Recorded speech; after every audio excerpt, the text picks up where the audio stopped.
I used to go to work and I would listen to stuff, um, audiobooks, podcasts, that sort of thing, while I was working.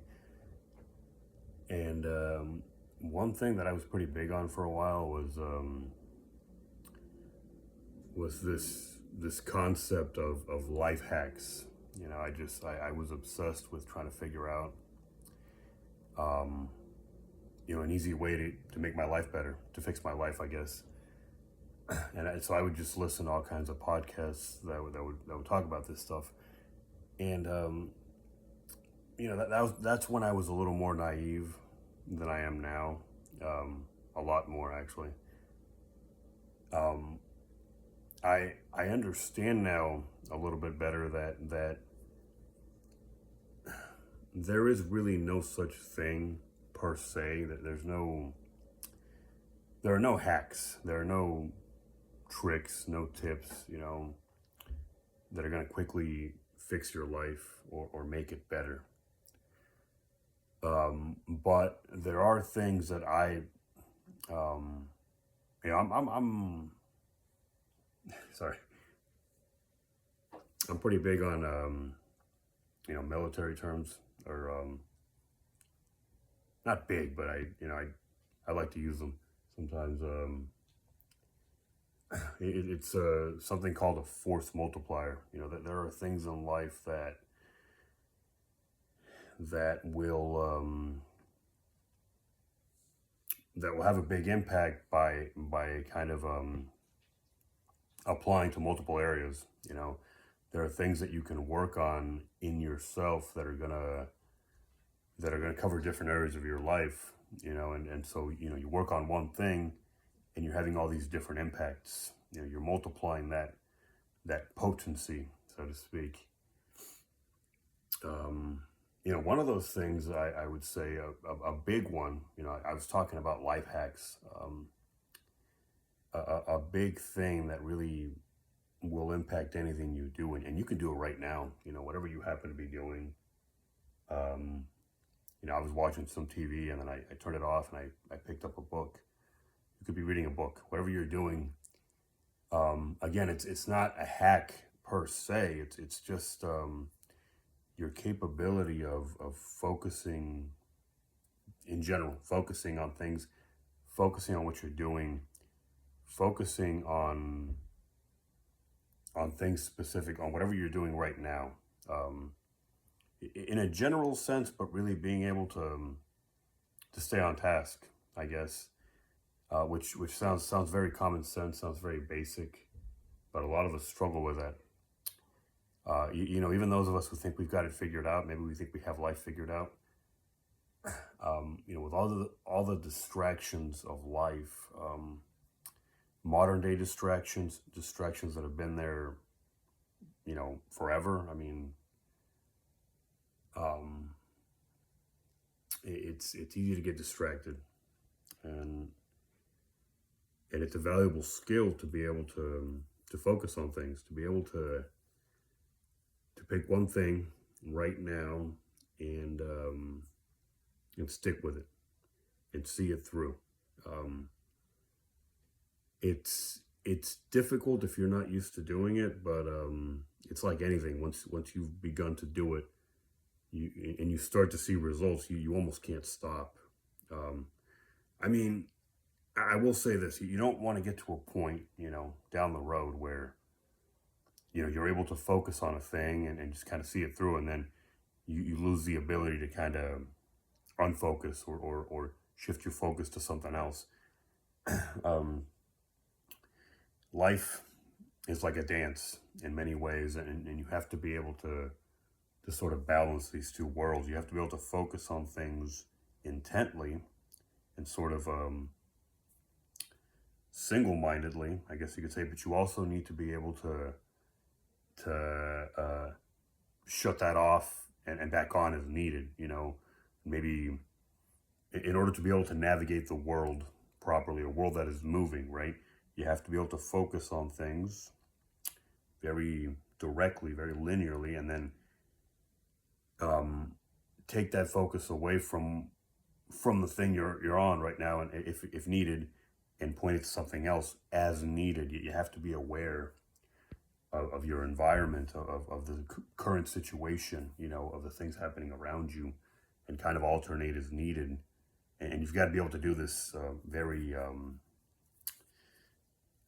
don't want to say effortlessly. Effortlessly, yeah, but you've got to be able to do it very adeptly. You've got to be smooth with it. You've got to be able to just kind of go back and forth and direct your attention at what needs it as it is needed. And but at the same time, because we err on the other side as well. You kind of, somebody who's unfocused, right? I struggle with attention issues. Somebody who's unfocused can do that, can kind of fly around and move their attention very, very quickly and very, at the drop of a hat. But then they can't turn it back on and focus, or maybe they don't ever turn it on. They're always just kind of focusing on different things, never choosing one to kind of put a hook into, I guess. You've got to be able to do that too. You've got to be able to pick something out. You've got to be able to prioritize, figure out what is it here in this landscape that needs my focus, that needs a laser sharp focus. And then I have to keep in mind that once I start doing that, once I start focusing in that direction, I still need to be open to the other things around me that may need attention. It's a dance. I mean, that's what life is. Again, in conclusion, you prioritize, you compartmentalize, and you focus on one thing, and you stay on it unless something else requires your attention. And when that happens, you need to be able to shift your focus, and you may have to come back to this other thing. That's life. It's like a dance. You focus on something else. You may stay on that other thing. You may come back to this one. You may have to focus on something else entirely. You never know. So this is why it's important in life to not get married, so to speak, to your plans. This is how we end up being disappointed, right?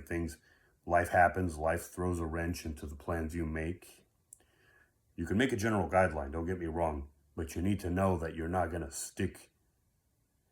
You're not going to stick to the guideline you make. So either make it and know that it's going to get broken, or just make it a very loose guideline, so that knowing ahead of time that wrench is going to be thrown in there, and it's going to be thrown in there. Your plans are going to need to adapt. So don't make them too rigid. Give yourself a rough guideline anytime you make a plan, and just know that guideline is very tentative. It's not sure if I used the right word there. I'll have to go back, but that guideline is very should be open to interpretation, and it's just something to give you a degree of structure. You want to give yourself structure, but know that the more rigid a structure is that you build, the more brittle it's going to be. Rigid doesn't equate to strong. Being rigid doesn't mean that something is strong. If the structure is not willing to bend with the winds or maybe earthquakes, if it's not willing to bend as needed, then it's going to start cracking. It's going to break, and it's ultimately going to be destroyed. So you must always you must always make plans. I've gone off topic here, but that's fine. You must always make plans.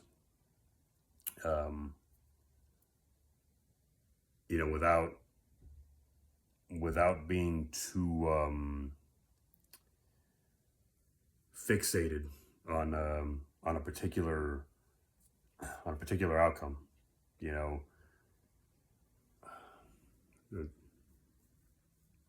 Well, I chose the wrong word, so now I'm drifting off topic here. But basically, you must make plans. It's not about the outcome. You can never guarantee outcomes, but you must make plans knowing that you're going to have to adapt them, as I've already said.